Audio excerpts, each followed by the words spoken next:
Hi, I'm Jane Whitney. Welcome to the Common Ground podcast.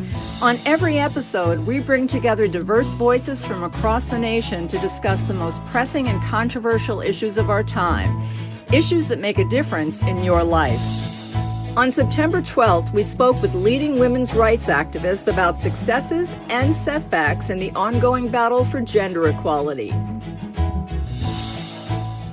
Years ago, when I interviewed Ivana Trump, she was seen as a superwoman, a dynamo inside and outside the home.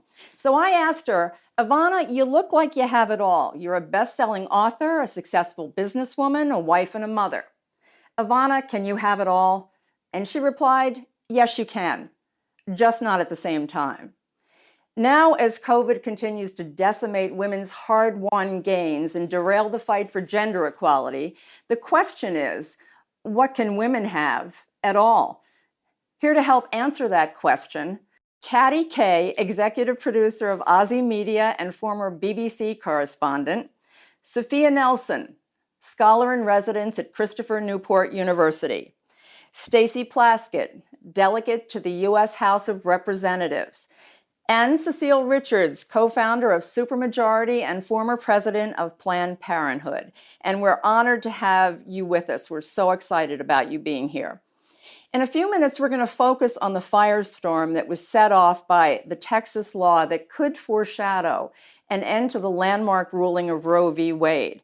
But first, I want to get all of your top lines on how women have been disproportionately hurt by this pandemic. And Cecile, I'm going to start with you. People have said that this pandemic has set women back a generation. Do you think that's too harsh?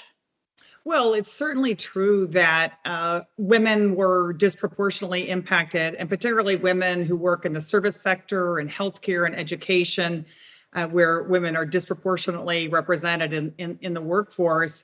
And yes, I think there are systemic problems in the United States that we've never addressed. The lack of affordable child care, lack of paid family leave, things that other developed countries have had for a long time. And so those two things really did come crashing together. And we're seeing now women struggling to get back into the workforce, either because of the industries that they had to leave, or the fact that it's still very difficult to make sure that your children are safe going back to school, safe going back into childcare. You wrote about this whole thing in Ms. Magazine when you talked about the gender inequities really were a pre-existing condition, and you just sort of touched on that really what's happened is the pandemic has exposed the reality that the system just isn't built for women. And that's, I think, why it's been particularly difficult. You mentioned childcare, but it seems so overwhelming. Where do you even start to try and make this right for women? Well, I'm thrilled that Congresswoman Plaskett's on, because she'll be able to talk a little bit on she's on the front lines here of how government can make a difference. But that to me is what has to happen. As we all know, any of us who've raised kids, it's like you are kind of out there on your own trying to figure out constantly how to make sure your kids are taken care of so that you can work. And of course, fix dinner and all the things that women deal with. And the workforce wasn't built for us to take part. And I think a very good example is the child tax credit that went into effect in July and is going to continue through this year. And of course, some people are in Congress, Democrats in particular, are trying to make that permanent. This is something that actually gives cash money to most families in America to help take care of their kids, and recognizing that people with children have a disproportionate cost, particularly in this pandemic, when they've got to figure out how to make sure their kids are taken care of so that they can work. I think there are specific things we know how to do. And I would point out the efforts that are being made to fund affordable childcare. I mean, it is really rough, as we know, to find affordable care. And it's been particularly difficult because it's been hard for the very women who provide that care to get back into the workforce. But I think there are very specific proposals. I've been very, thrilled actually that the Biden administration, I think with the encouragement of a lot of women around the country and women in Congress, have really put things that we've never particularly funded before in the forefront of both the Recovery Act and now, of course, in the infrastructure plan and the reconciliation budget. That to me is a good sign that women's voices are, and women literally are at the table now.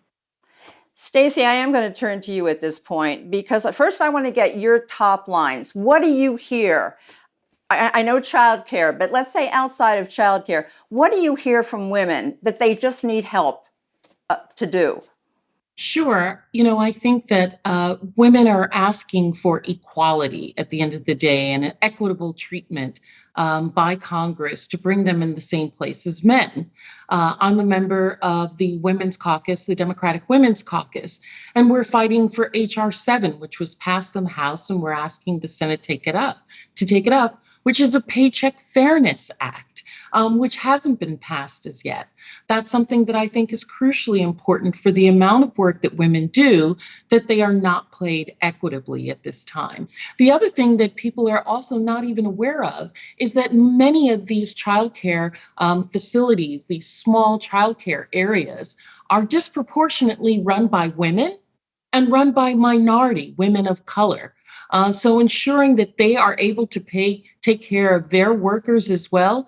We've had instances where women are childcare providers, work in childcare facilities, and can't afford to pay for childcare for their own children. So those are the kinds of issues I think that women are at the table.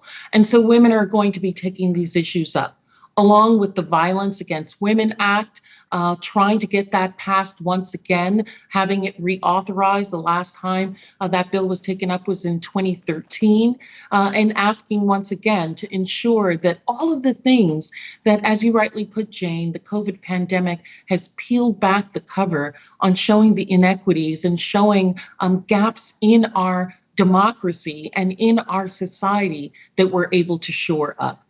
We're not a perfect union as yet, but with more women at the table, we're having the discussion to ensure that, one, we don't go backward, but we're also moving forward. Katty, let me turn to you at this point, because back in April of 2020, you were being optimistic. I think you were looking for silver linings, potentially, during a very difficult time. And you were hopeful at that point that perhaps a pandemic would provide women with a bit more power in the workplace and at home. I think that's the quote that I remember. Has that worked for anybody? The numbers suggest not, right? And not just here in the United States, but around the world, women have been disproportionately affected by COVID. And the real issue is childcare. But the difference between America and some other countries is that those countries that have a better social welfare net, the European Union countries, for example, you're starting to see women regaining the employment rates that they had prior to COVID. So there are policies around there in the world that could help women during this process. It's just that the United States doesn't have some of those policies.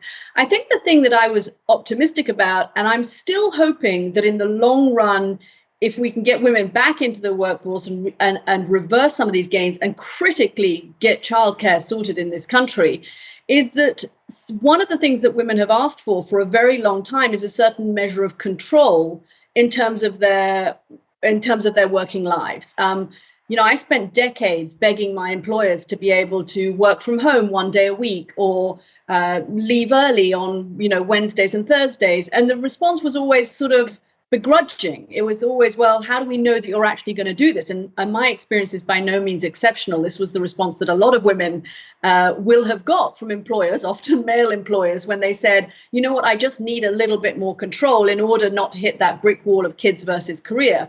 And I think that what we have shown in COVID, obviously, very quickly, is that the technology is there and we can be trusted. We can work and have some control over our whereabouts. Now, none of that works if you don't fix the childcare component of this, particularly for working mothers who, as the pandemic has shown, far more than working fathers took on the burden of extra childcare at home, which is another thing, by the way, that needs to be fixed. And I think we need to have a real conversation about why it is still that burden falls disproportionately to women and not to men. But you've raised the issue, really, which is the pandemic changed everything. It changed the way we work, the way we live, the way we love, the way we eat. And the expectations stayed the same for women and particularly for mothers. What is the commentary that we draw from that? Women are just supposed to soldier on and get it all done. And in fact, you mentioned that basically the load of childcare was picked up by women. It's almost like women had a second job, especially if they were home. Which is what a lot of women were saying. And some women left the workforce because women are disproportionately employed in sectors that were hit by COVID, in the retail sectors and in the service industry. We know that, but some women left the workforce because they couldn't do it. They couldn't pick up all the childcare of children who were home full time and manage their jobs with a partner who was not pitching in 50-50. I mean, it's certainly true that, the role for men, paradoxically, has almost changed less than it has for women. I mean, this notion of what it takes to be a man, which is to be focused on your job and be kind of alpha and not be doing childcare and not be doing household duties, it's incredibly stubborn, isn't it? I mean, it's been remarkably pernicious, that role model that society seems to have of men and men seem to have of themselves. And I think we really saw that. I mean, look, there are clearly very big structural issues that need to be fixed, particularly here in the United States, even more so than in the European Union, which has a better social welfare net, which has better childcare programs. But there's also something cultural going on, and I think COVID revealed that. Sophia, you went back and did some research on how women were being affected financially, professionally, emotionally. And I want to ask you about the latter, emotional impact, because I think very often, especially since this has gone on for as long as it has, we underestimate how much impact this pandemic really has on us emotionally. We carry on, we soldier on, but it's omnipresent. So what did you learn in doing the research to update your book? Well, a couple things. First of all, we as women are socialized, particularly women over, I'd say, 45 years of age, Gen Xer women. And I believe we're the last generation of women probably to have this type of burden that we carry, that we were socialized as girls and as young women to keep going no matter what. Adding being a woman of color, and you're really taught in your culture to be always strong, always on, never to show people your vulnerabilities. And as women, as mothers, as wives, as daughters, during the pandemic, that stress got 10 times worse for us. And so women who were taking care of their children all of a sudden had their children home. They had their husbands home, kids from college home. Then they had to check in on their parents who were aging. And you talk about a perfect storm of an emotional breakdown in the sense of, I'm exhausted, I'm tired, I have no place I can run and hide now in my own house because everybody's home. And so at the end of the day, women, we know this is true. We've seen an uptick, unfortunately and tragically, in suicide, in severe depression, people feeling isolated, feeling mentally like they are losing control, like they don't have control of their lives anymore. They're overwhelmed. And so this was a big byproduct, Jane, of everything that the other ladies have talked about, whether it was the economics, whether it was career, whether it was trying to deal with schooling your children and finding a balance. All that stuff contributes to us feeling overwhelmed, stressed out, and exhausted. It goes back to what you opened with. You can have it all, but not at once. And women had to do it all at once during the pandemic. At this point, I do want to switch gears a little bit and talk about something that's causing a lot of stress among a lot of women. And Cecile, you know full well that as someone who spent a lot of your life trying to protect women's reproductive rights, the Texas law, which is quickly being imitated by other states, which basically shuts down any kind of right to an abortion and gives the enforcement to ordinary citizens, is really rocking the country. What do you think the chances are that Roe will survive? So I would say in the state of Texas, yes, Roe does not exist. The right to access for 90% of folks seeking an abortion, a safe and legal abortion, doesn't exist. I think it's about 7 million women of childbearing age in Texas can no longer access safe and legal abortion. And even Judge John Roberts, who I think, has always been a questionable vote on the issue of Roe and the issue of safe and legal abortion, said that the whole law was crafted, in this sort of bounty hunter scheme to insulate the state from implementing and enforcing an unconstitutional law. So that's disturbing in and of itself.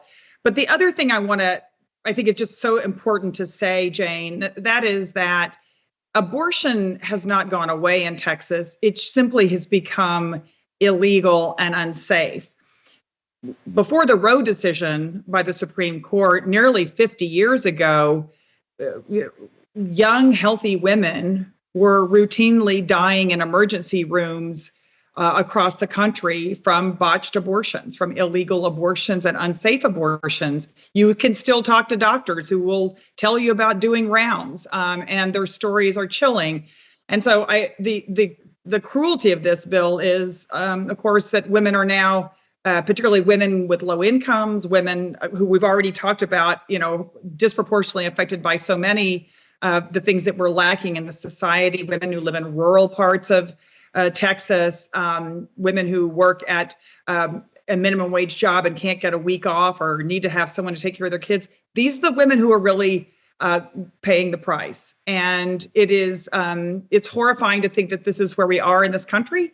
And yes, I think it is a sign that Roe may be on the books, but it is unenforceable in the state of Texas right now. We were fortunate, Stacey, to have the late evangelist Billy Graham's granddaughter, Jerusha DeFord, on a recent broadcast that we did. And she's a pro-life activist. And I'll repeat that. Jerusha DeFord is a pro-life activist. She surprised a lot of people when she defined what pro-life means to her. And I want to get your take on the other side. We have a clip of that right now. I almost shriek a little bit when you say that I'm pro-life, because what that means to so many people versus what it means to me. What it means to me is, from birth to the grave, in all different facets. I think what has happened so often is that we fight so much for the unborn, and then when they cease to be unborn, we turn our backs. I think we turn our backs on the mothers who choose life. I think that all of the policies that you just listed, I think statistics show us that if you can improve healthcare, if you can improve poverty, if you can improve all of those things, that the abortion rates actually go down. So you understand, people were like, wow, she said that. How do you start to try and replicate that way of thinking? How that it's a mentality that just makes so much sense. These children are going to be born, and it's incumbent upon us to take care of them. You're smiling. What did you think when you heard Jerusha? I'm laughing because I had this debate. I don't know why you came to me with this, but I did have this debate. My Republican colleagues just Friday, heated argument with them in both a Ways and Means budget reconciliation markup, and then in an Agriculture Committee markup. And the Agriculture Committee markup was related to school lunch programs. And my Republican colleagues not wanting to finance school lunch programs and support food stamps for families, when we know statistically that fraud is extremely low. Less than 1% of the funding used in food stamps are fraudulently used, and that these are mostly working families that are receiving food stamps, veterans, elders, people with small children. And my discussion and my plea to my Republican colleagues were, support them after they're born. If you're pro-life, support the entire life of the individual. And we see that again and again as you're discussing about the Texas law. This is going to disproportionately again affect poor women, affect women of color, Latino women, Black women, who are not going to be able to go across Texas lines to get the kind of services that they need, the decisions that they've made about their bodies and for their families with regard to having an abortion. Jane, could I chime in for a moment? Sure, Sophia, go ahead, please. I just wanted to kind of pick up on where the young lady you were talking to who was pro-life. I consider myself pro-life as well. And what that means to me, and as someone who was a lifelong Republican now and never Trumper, I am concerned about a party and a movement that says we embrace freedom and we don't want to wear masks because you're impinging upon my freedom. But somehow a woman doesn't have the freedom of choice over her own body. Me, Sophia Nelson, the Christian, does not believe in abortion. Me, Sophia, that's my belief, my right. I'm not going to impose that on Congresswoman or on Cecile or on Katty because they have freedom. Life, liberty, and the pursuit of happiness. Each of us is entitled to that. So I'm not sure I understand when the right and the Christian movement, they merge themselves into this box where they will fight you to the death on not taking my gun because it's freedom and not wearing a mask and not taking a vaccine. But a woman doesn't have agency over her own body. That just doesn't work for me. Me personally, I'm opposed to abortion except race, incest, and life of the mother on religious grounds. But I would never deprive another woman of making a different choice than mine. And I just kind of wanted to throw that out there because I think there are a lot of people who feel like I do who aren't very vocal about it. You're also psychic, Sophia, because I was just about to talk about the double standard in terms of wanting the freedom of not to get the vaccine. You're really on a roll here. So I'll go to Katty basically because Jennifer Rubin at the Washington Post wrote a piece about the fact this is not about life at all, that these statutes are really designed to invade a woman's privacy, to make them uncomfortable. It's basically subjugation, that this is another form of controlling women. Do you see that at all? Look, it's also economic subjugation, right? Of course, there are some people with very strong convictions. Sophia has just laid out the case, who don't believe that abortion is something that they support in their own lives or would want to see. But this is largely an economic issue in the States because wealthy women in Texas are going to cross state lines and get an abortion or travel to where they need to travel in order to get an abortion. It's going to affect younger women, poorer women, women of color disproportionately, who don't have access to that ability to go and get an abortion where they want. I also want to ask you, Katty, about the juxtaposition of the Texas law with what happened in Mexico. Was what the high court there basically paved the way for legalization of abortion rights. And they join, I think it's 31 countries that have expanded abortion rights, some of them as pious as Mexico. And yet 3 have rolled back abortion rights, and they are Nicaragua, Poland, and the United States. A women's rights researcher named Sophia Correa made the correlation, as many have, that if you're expanding women's rights, you're expanding democracy. So there's this whole piece of, in a way, this can be seen as anti-democracy. Or do you think that that's carrying it too far? Look, I think certainly, you look at a country like Poland, which is rolling back democratic rights on a number of fronts, freedom of the press, right, independence of the judiciary, and on the issue of abortion. And you think that is a country that is going in an anti-democratic direction. And it is ironic, to say the least, perhaps, that a state in the United States may be doing one of the things that Poland is doing.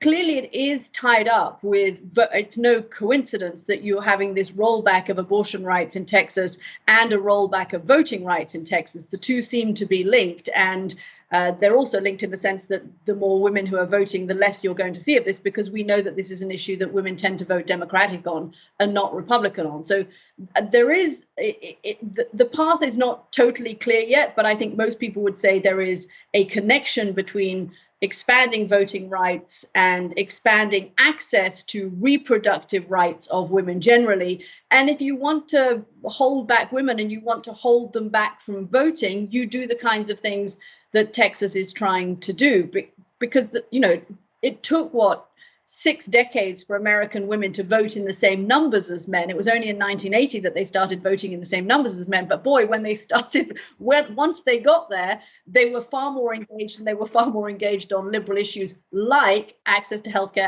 access to childcare, environmental issues, and access to abortion rights.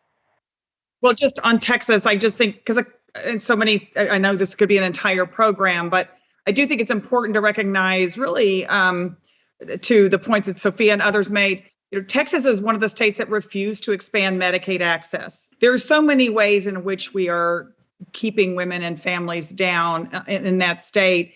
And to Katty's point, I think it was September 1st, the day that the abortion ban in Texas went into effect, is the same day that Governor Abbott signed massive voting restrictions into effect. And it really was a very telling story about the state of the leadership of government, political leadership in the state. This is a state where our problem has been that not that many people do vote, and now they're making it harder. To me, it's like what a totalitarian state looks like when the people in office are actually making laws against a majority of people in their state, and then taking away their very right to democratic participation to make a difference, or to elect people that may represent Texans better. And then the final point, I just can't help but point out, it is extraordinary to me, as someone who was born in Waco, Texas, that women in Texas now may be crossing the border to Mexico in order to get a legal abortion that they cannot get in their own state. Sophia, Linda Greenhouse from the New York Times wrote a piece with the headline, the provocative headline, "God has no place in the Supreme Court decisions," basically was the gist of it. And between that and Mexico, what happened in Mexico in terms of legalization, we have a video question. We'd like to get your take on it first, on the other side, and let's all listen right now. Hi, I'm Sophie from New York. So both Ireland and Mexico, two overwhelmingly Catholic countries, have legalized abortion recently. So why is it that the religious argument within the United States still carries so much weight? Well, that's a great question. I'm not sure I have an answer other than to try to give you some context. One, I'm someone who was admitted to practice before the Supreme Court of the United States. So as of right now in the United States, abortion is still legal. Okay, that's a very important point to make. And federal law in the United States preempts state law, which is why I'm astounded, as is everybody on this panel and everybody watching, that the Supreme Court punted on this one. This Texas case clearly violates Roe versus Wade precedent and the law that has been the law. Casey certainly tried to erode Roe versus Wade by putting some exceptions, but abortion is legal in the United States of America right now. And states do not have the authority to override a constitutionally decided Supreme Court case that said this is now the law of the land. That would be like overturning Brown versus the Board of Education and saying that we're going back to Jim Crow segregation. Okay, I mean, they're very parallel. So I think that the answer to your question is there's a battle for the soul right now of the Republican Party, and the right, conservative right, is really winning that battle. And so you see the states where Texas, Mississippi, Alabama, where there are Republican governors, Georgia, they're going to try to enact these type of laws, and probably with great success until the Supreme Court steps in and decides that it's either going to uphold the law of Roe or it's going to overturn it. That's the big question. I want to ask quickly and then move on from this subject of reproductive rights. Stacey, President Biden has pledged a whole of government response to what's happening in terms of reproductive rights. The Justice Department has sued the state of Texas. How much hope do you have that any of that makes a difference?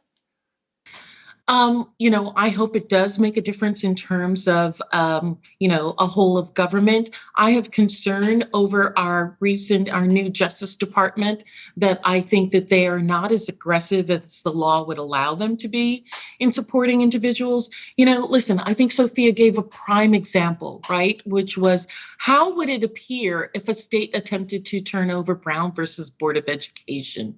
But we do recall having a president that, when Brown versus Board of Education became the law of the land, was willing to bring in federal officers to enforce it.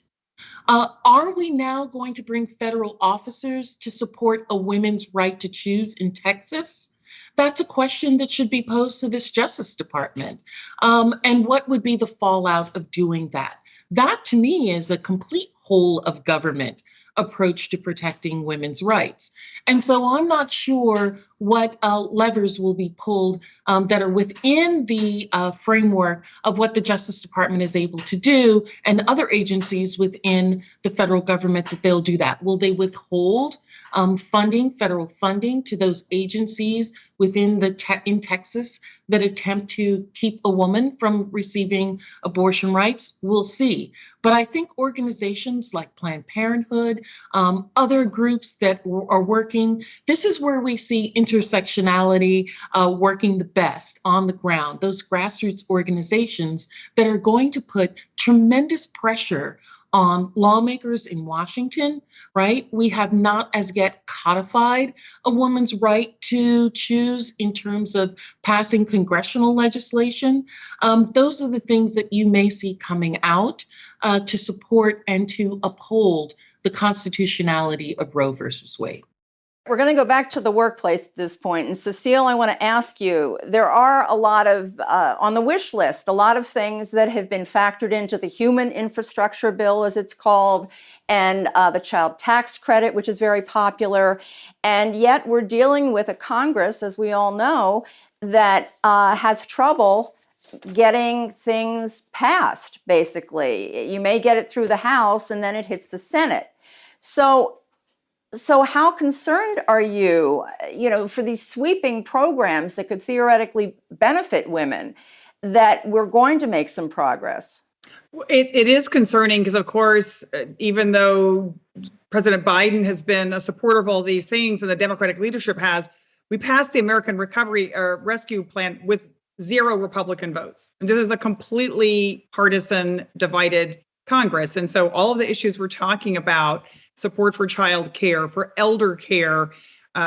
We still have a minimum wage of $7.25 an hour in this country, and a sub-minimum wage for so many women who work in the tipped employee category. So there are so many things we need to do to not only rebuild our economy, but also to make sure that women can be part of the workforce. Unfortunately, with very few exceptions, these are exclusively being pushed for by Democratic leadership. I think it's going to be incumbent on all of us to continue to push for these issues and to make it clear who in office is supporting women's return to the workforce and who's getting in the way. And that's a big job. Katty, I'm going to get it right. Katty.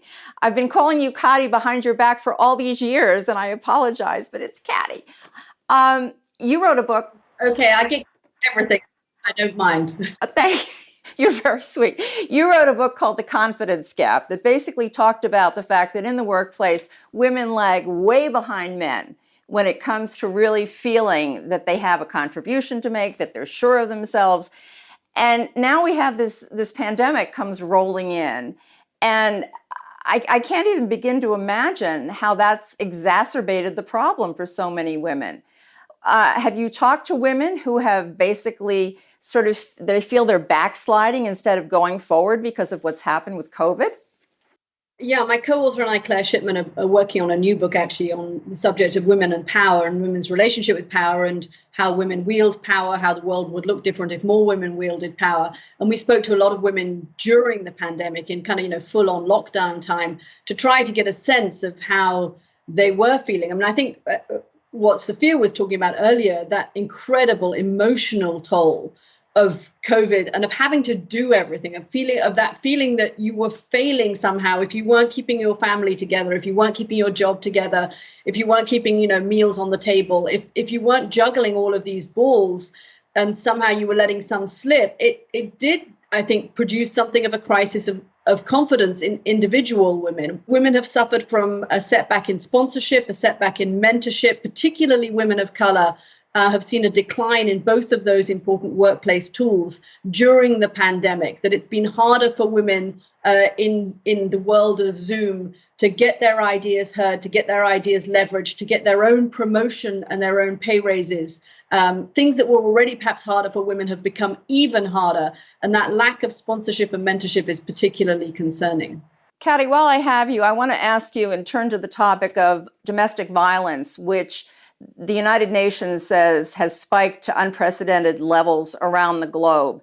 It, of course, is a perfect storm where people are in quarantine, in lockdown, people are angry, people are in close proximity. It's just almost too awful to think about how many women have been trapped with abusers with either sexual or domestic violence.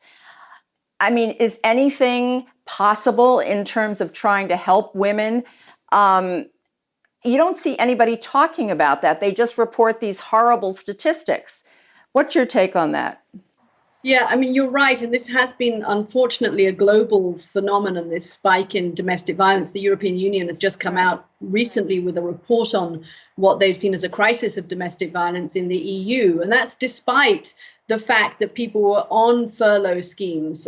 So the economic crisis within couples was not as acute in the EU, and yet we're still seeing that spike in domestic violence in European countries as well. It's not just the people who were being abused beforehand saw an increase in the abuse they were getting and couldn't literally physically get away because of lockdowns. What we've also seen is women who may not have been being in abusive relationships, suddenly their partners, male partners, turned abusive because of the pressures of COVID, particularly if you've lost your job. I mean, for men losing their jobs in a world where, I mean, it gets a little bit back to what I was talking about earlier. We have to have a discussion about men and their value and their status and their options, because when they lose their jobs, you see this chronic reaction and it gets taken out on those closest to them. I think we need to have a conversation about men and boys and raising boys, and how we can raise boys not to have the assumption that when you are under pressure and you've had your job taken away from you and therefore you feel emasculated, you take it out on women,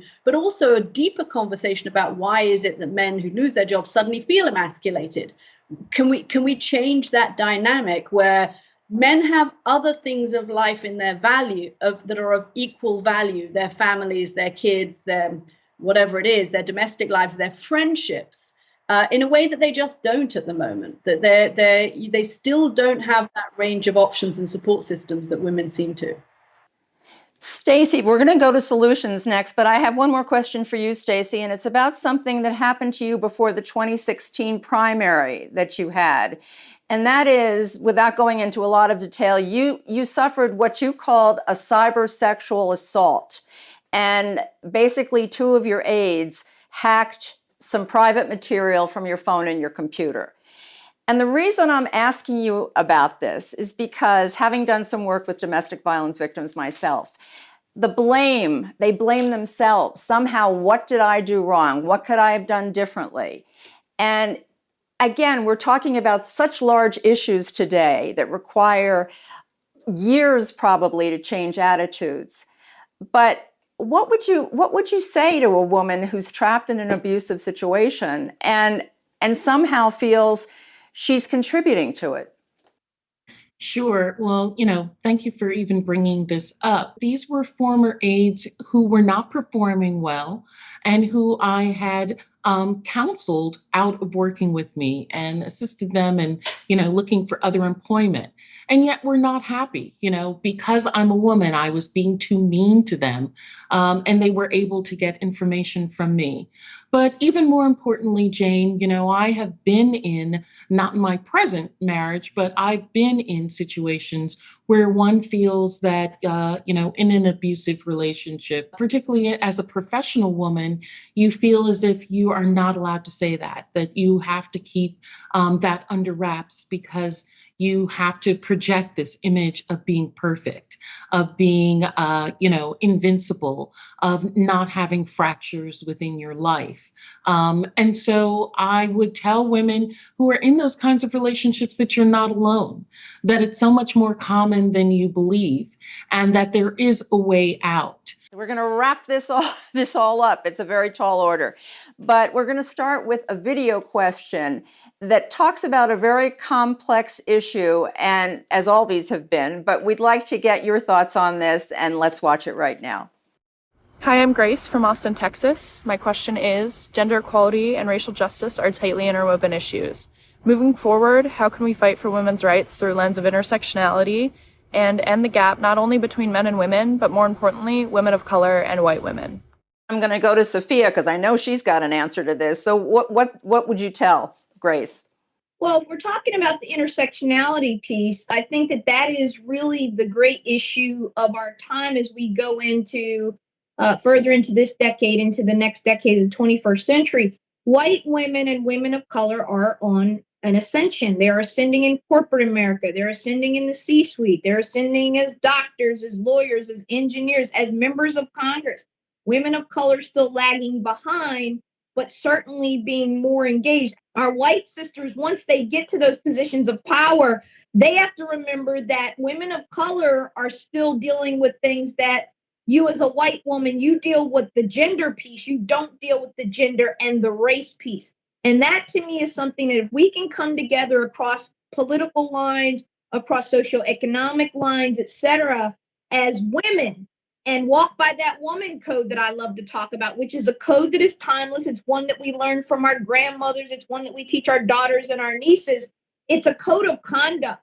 We as women have to learn how to do that, I think, better and learn how to collaborate and work together to build the bridges and the things that we want for our daughters and our nieces and our granddaughters. Jane, if I can just add one other piece to this. This is not a partisan issue at all. And I even see it in the Democratic Party. I'm a member of Congress, and looking at our Democratic leadership, we have not, since Shirley Chisholm, as a caucus, elected a Black woman to leadership. We allow Black women to support us and make sure that we get elected. We elect presidents. We swing states from red to blue, as in Georgia.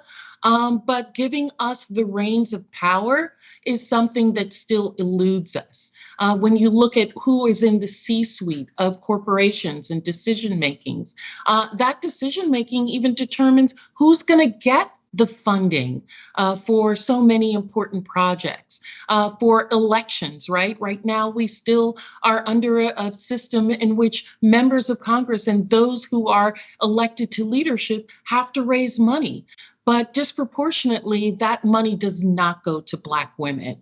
We are there to do the work of getting people elected, but not to be those in leadership. And that has got to change. And it's not going to happen unless our white sisters demand it as well for us. We have one more piece of tape, and it actually goes to code of conduct. It's really a statement from your colleague, Stacey, Congresswoman Alexandria Ocasio-Cortez. Katty, I would like you to watch this piece of tape. And it came after the Congresswoman had been called out by one of her colleagues, Representative Ted Yoho from Florida. And she talks about how it affected her. So let's get your reaction to that on the other side. But what I do have issue with is using women, our wives and daughters, as shields and excuses for poor behavior. Mr. Yoho mentioned that he has a wife and 2 daughters. I am 2 years younger than Mr. Yoho's youngest daughter. I am someone's daughter too. My father, thankfully, is not alive to see how Mr. Yoho treated his daughter. My mother got to see Mr. Yoho's disrespect on the floor of this house towards me on television. And I am here because I have to show my parents that I am their daughter and that they did not raise me to accept abuse from men. No, congratulations to the Congresswoman for calling out the behavior and for calling it out publicly, and for reminding the Congressman of how badly he had behaved. I mean, unfortunately, women, and particularly women of color, are subjected to this all the time. It took a lot of courage, and you could hear the emotion in the Congresswoman's voice when she stood up there, because it is, as we were saying earlier, any kind of abuse is sort of embarrassing, and you don't want to admit to vulnerability. I mean, we're sort of trained as women, and particularly women of color, never to be vulnerable. We've got this. We're not going to show a chink in our armor. We're going to be as tough as the guys. That has to change. The attitude has to change along with the behavior. It has to be okay to stand up there with emotion in your voice and say, don't treat me like this. I don't want my parents to have to see their daughter being treated in this way. None of us. I have a 26-year-old daughter. I don't want ever to think that she has to go through what I had to go through when I went into the workforce. And I kind of took for granted. I mean, I just thought, the lecherous old guy who touched you up in the elevator or treated you badly at work, that was just sort of the price of entry to the workforce.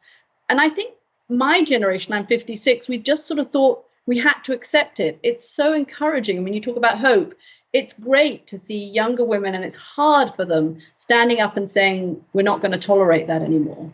Hard to believe we are at the point for final questions, but I'm going to stick with Katty because you mentioned one of your daughters. I don't know the ages, but I know their names. Do you try to inculcate them with things that you've learned along the way that maybe are difficult to talk about? Of course. And I think my own style of parenting has been impacted by all of the things that I have learned. I mean, I think I've become much more conscious of not encouraging our girls, and particularly our teen girls, to feel they have to be perfect, to feel that they have to be people pleasers, to feel that they can rock the boat and stand up. I mean, our research has shown us that between the ages of 9 and 13, girls lose a third of their confidence and they never get it back.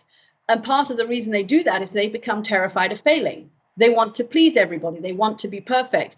So we need to normalize failure for girls. I mean, boys are failing all the time and messing up in school all the time, and no one seems to mind. But girls are meant to be color in the lines and put their heads down and, obey all the rules. And I think we have to change that dynamic. We really have to catch our teen girls. And so all of the research that I have done has definitely made me more conscious of not being a perfectionist myself, because I'm my daughter's role model to some extent, and encouraging them to see failure as part of normal life, and that it's okay to be vulnerable. It's okay to have chinks.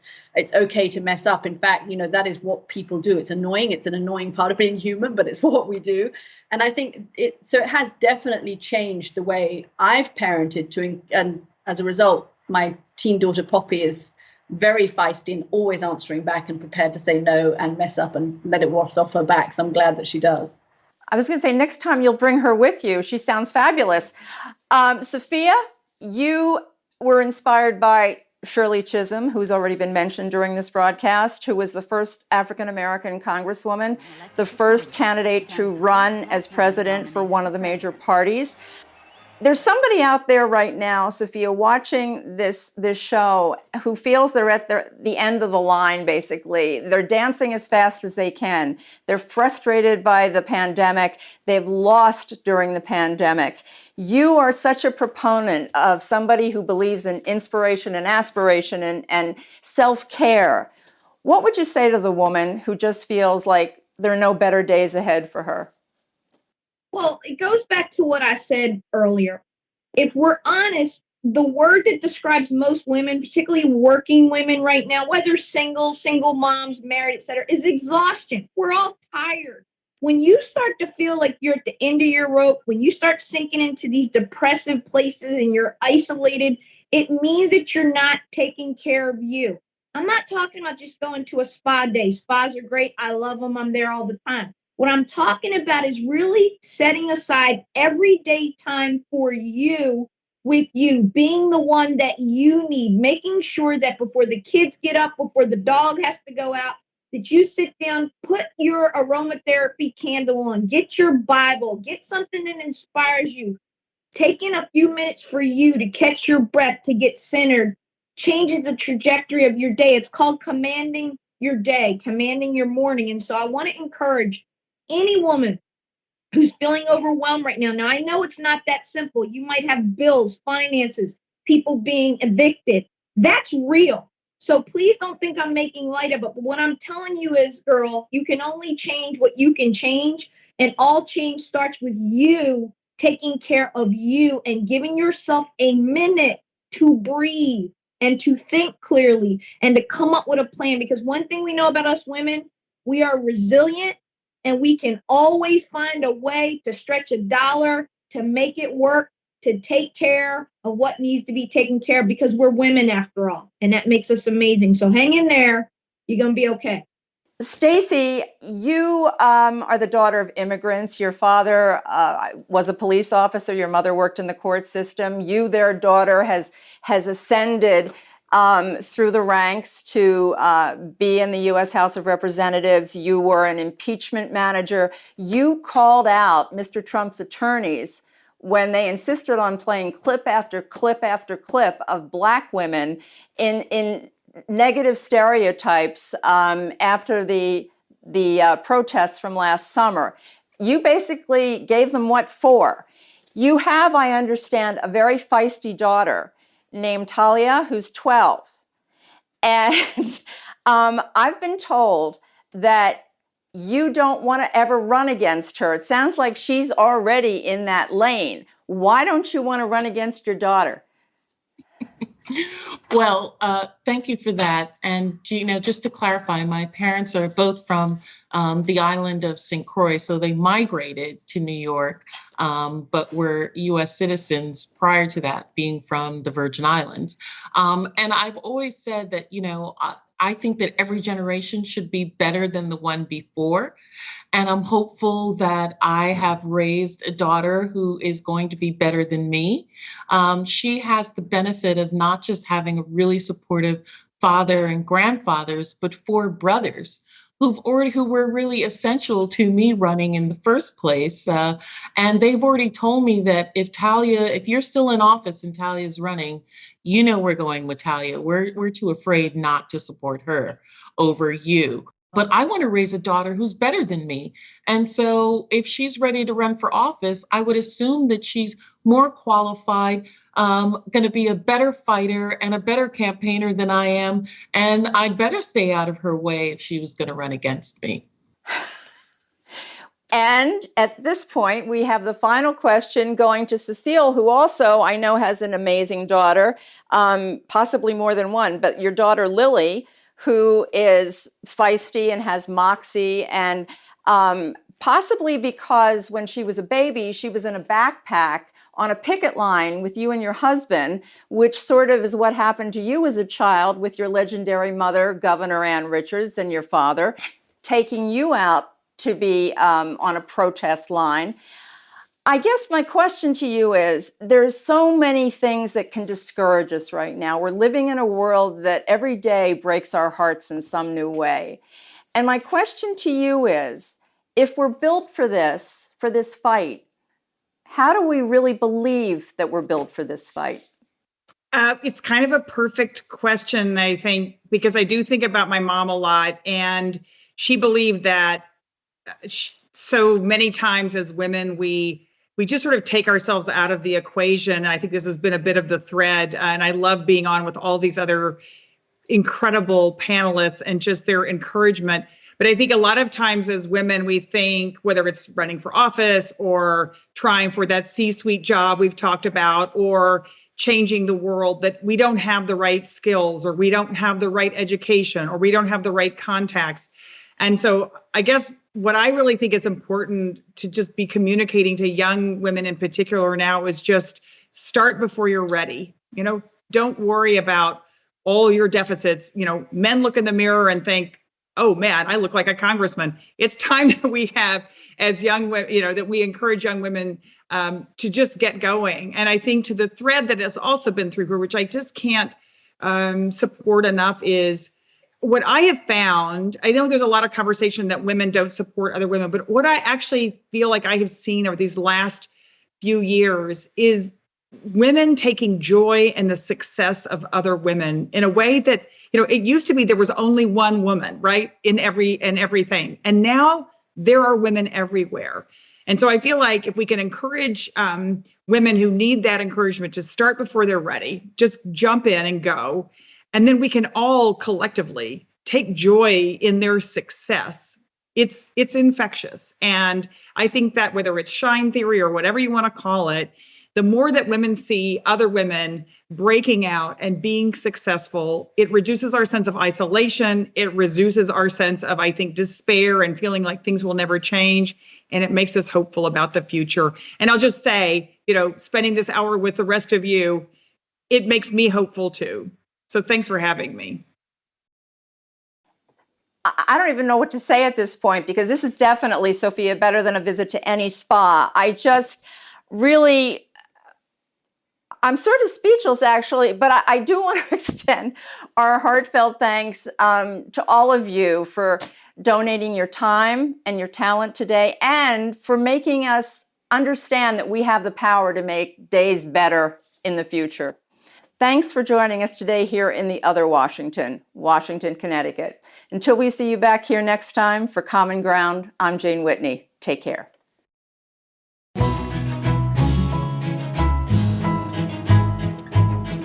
I'm your host, Jane Whitney, with heartfelt thanks to you for joining us. Thanks as well to our distinguished guests for helping us to see a complex issue through a different lens, as our hope of finding common ground goes on.